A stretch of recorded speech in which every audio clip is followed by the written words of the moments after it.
بسم اللہ الرحمن الرحیم۔ نبی کریم صلی اللہ علیہ وسلم کا پاک ارشاد ہے کہ جس نے میری کسی سنت کو زندہ کیا جو میرے بعد چھوڑ دی گئی تھی تو اس کو اتنا اجر ملے گا جتنا عمل کرنے والے کو ملے گا، اور جو کوئی دین میں نئی چیز پیدا کرے جو اللہ اور اس کے رسول کو ناپسند ہے تو اس کو عمل کرنے والوں کے برابر گناہ ملے گا اور اس کے گناہوں میں کوئی کمی نہ ہوگی۔ حضرت عمر رضی اللہ تعالیٰ عنہ نبی کریم صلی اللہ علیہ وسلم کا ارشاد نقل کرتے ہیں کہ تم میں سے کسی کا ایمان اس وقت تک کامل نہیں ہو سکتا جب تک اس کی خواہشات اس کے تابع نہ بن جائے جو میں لے کر آیا ہوں۔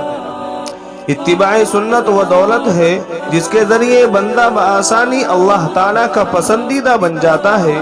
یہی وہ عظیم نعمت ہے جس کی بجا آوری پر بندہ حقیقتاً آپ صلی اللہ علیہ وسلم کی معیت میں ہے، خواہ وہ کہیں بھی ہو۔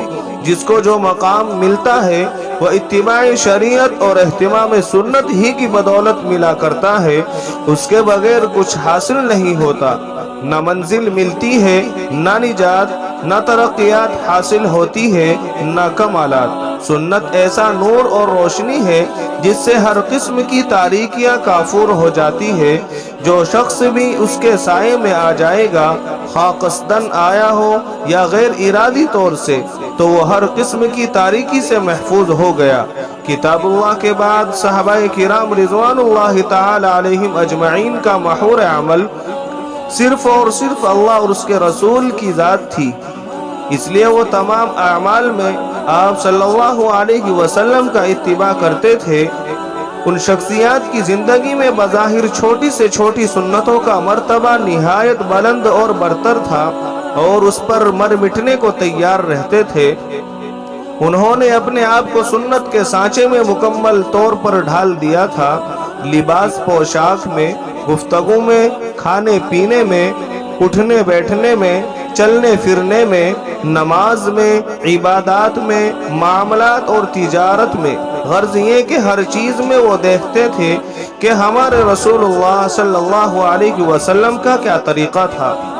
شیخ الاسلام مفتی محمد تقی عثمانی فرماتے ہیں کہ الحمدللہ ہم سب کا اس پر ایمان ہے کہ نبی کریم صلی اللہ علیہ وسلم نے دنیا میں جو پرامن انقلاب برپا کیا وہ صرف اس طرح رونما ہو سکا کہ لوگوں نے عبادات و اخلاق سے لے کر معاملات و معاشرت تک ہر شعبہ زندگی میں سرکار دو عالم صلی اللہ علیہ وسلم کی سیرت و سنت کی پیروی کا اہتمام کیا، یہاں تک کہ شکل و صورت اور لباس و وضاقتہ زندگی کے ہر شعبے میں انہیں نبی کریم صلی اللہ علیہ وسلم کا طریقہ بھاتا تھا۔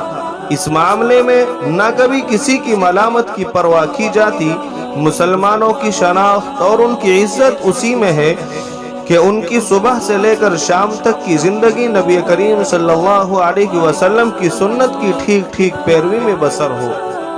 شہرائے سنت ہر خطرے سے معمون اور ہر شائبہ نقص سے پاک ہے، اس لیے ہماری سعادت و کامرانی اور دانش مندی کا تقاضا ہے کہ آپ صلی اللہ علیہ وسلم کی پیروی کریں اور ہر عمل میں آپ کے نقش قدم پر چلیں۔ اتباع سنت کی خاصیت یہ ہے کہ اس میں محبوبیت کی شان ہے، اور محبوبیت کا خاصہ ہے کہ جب انسان اتباع سنت کا راستہ اختیار کرتا ہے تو اللہ تعالیٰ اس کو اپنی طرف کھینچ لیتے ہیں، جذب فرما لیتے ہیں۔ ہر سنت کے ساتھ محبوبیت کی ایک مقدار بندھی ہوئی ہے، جو جتنا سنتوں کا عامل ہوگا اتنا ہی محبوب ہوتا چلا جائے گا۔ عمل سنت عمل فطرت ہے۔ ہم اپنی ضروریات زندگی بہرحال پوری کرتے ہیں، کھاتے پیتے ہیں، سوتے جاگتے بھی ہیں، چلتے پھرتے بھی ہیں اور لیٹتے بیٹھتے بھی ہیں۔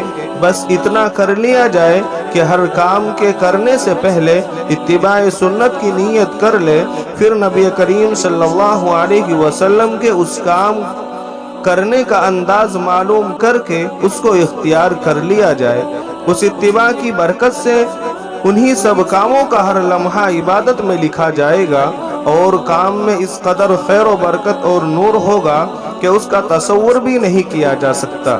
اسی طرح فرائض و واجبات کی تعمیل نبی کریم صلی اللہ علیہ وسلم کی اطاعت کی نیت سے ہونی چاہیے۔ نیت اور ارادہ اختیار ہے جس کا ہر شخص مکلف ہے۔ سنت کی پیروی پر اللہ تبارک و تعالیٰ کا وعدہ ہے، یحببکم اللہ، اللہ تعالیٰ تم سے محبت فرمائیں گے۔ اس لیے اتباع سنت کو معمولی عمل نہ سمجھے۔ واقعات شاہد ہے کہ جب تک مسلمانوں نے سنتوں پر عمل کیا اس وقت تک عزت بھی پائی، شوکت بھی حاصل کی، اقتدار بھی ملا۔ اتباع سنت کی بدولت زندگی نہایت خوشگوار، آسان، کامیاب، ہر دل عزیز اور قابل رشک ہو جاتی ہے۔ لہذا ہمیں چاہیے کہ اپنے آپ کو سنت کے سانچے میں ڈھالے۔